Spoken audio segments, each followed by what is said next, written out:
안녕하세요. 찬양의 샘 이선우입니다. 오늘은 예수님을 믿으면 십계명을 지킬 필요가 없는가라는 제목으로 말씀을 나누고자 합니다. 많은 성도들이 예수님을 믿으면 십계명을 지키지 않아도 되는가라는 질문을 합니다.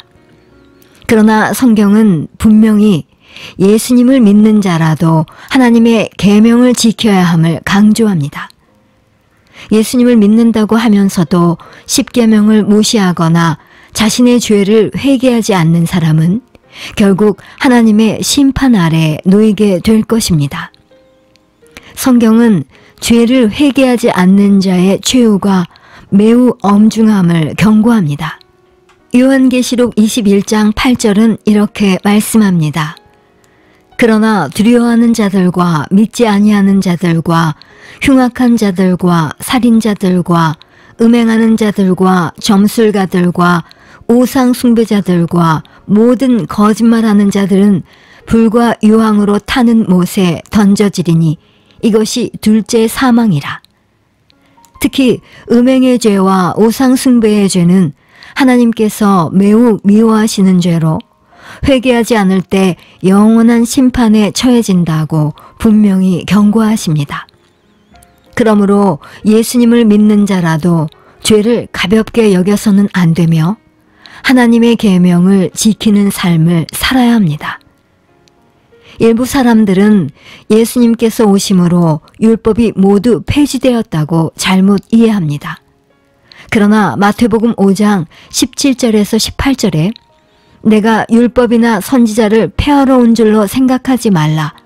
폐하러 온 것이 아니요 완전하게 하려 함이라. 진실로 너희에게 이르노니 천지가 없어지기 전에는 율법의 1.1획도 결코 없어지지 아니하고 다 이루리라고 말씀합니다. 즉 예수님은 율법을 폐하러 오신 것이 아니라 완성하러 오셨습니다. 여기서 예수님께서 말씀하신 것처럼 율법의 도덕적 기준, 특히 십계명은 결코 폐지되지 않았습니다. 오히려 예수님의 가르침인 산상수훈은 십계명의 의미를 더욱 깊고 철저하게 하셨습니다. 예를 들어 살인을 금하는 계명에 대해 예수님은 형제를 미워하는 것조차 심판받을 죄라고 말씀하셨습니다. 간음을 금하는 계명에 대해서도 단순한 행위만이 아니라 마음으로 음욕을 품는 것조차 죄라고 하셨습니다. 하나님은 자비롭고 은혜로우신 분이시며 노하기를 더디하시는 분이십니다.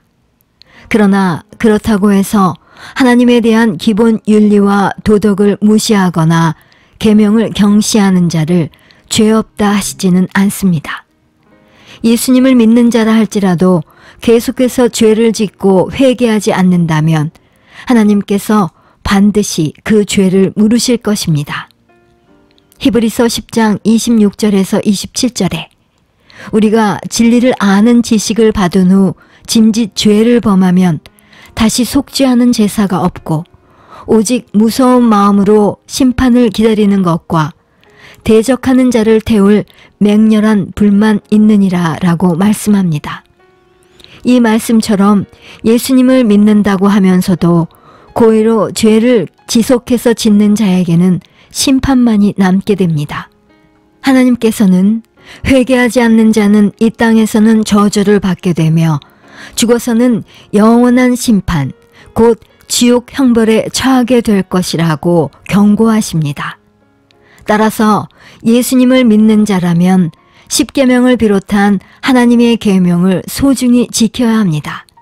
믿음과 행위는 따로 분리될 수 없습니다. 진정한 믿음은 순종과 회개로 나타나며 하나님을 사랑한다면 계명을 지키려는 마음이 반드시 따릅니다. 요한복음 14장 15절에 너희가 나를 사랑하면 나의 계명을 지키리라 라고 했고 요한일서 2장 3절에서 4절에는 우리가 그의 계명을 지키면 이로써 우리가 그를 아는 줄로 알 것이요 그를 아노라 하고 그의 계명을 지키지 아니하는 자는 거짓말하는 자요 진리가 그 속에 있지 아니하되 라고 말씀했습니다. 결국 믿음과 순종은 동전의 양면과 같아 하나가 없다면 온전한 구원을 이룰 수 없습니다. 예수님을 진정으로 믿는 사람은 하나님의 말씀에 순종하려는 삶을 살아가야 하며 죄를 지을 때마다 진심으로 회개해야 합니다. 그렇게 할 때 우리는 하나님께서 약속하신 은혜와 구원을 온전히 누릴 수 있게 됩니다. 예수님을 믿는 믿음 위에 순종의 삶을 세우십시오. 하나님의 계명을 가볍게 여기지 말고 죄를 깨달을 때마다 즉시 회개하며 하나님께 나아가십시오. 그러할 때 하나님께서 여러분을 의의 길로 인도하시고 영원한 생명과 풍성한 축복을 베풀어 주실 것입니다.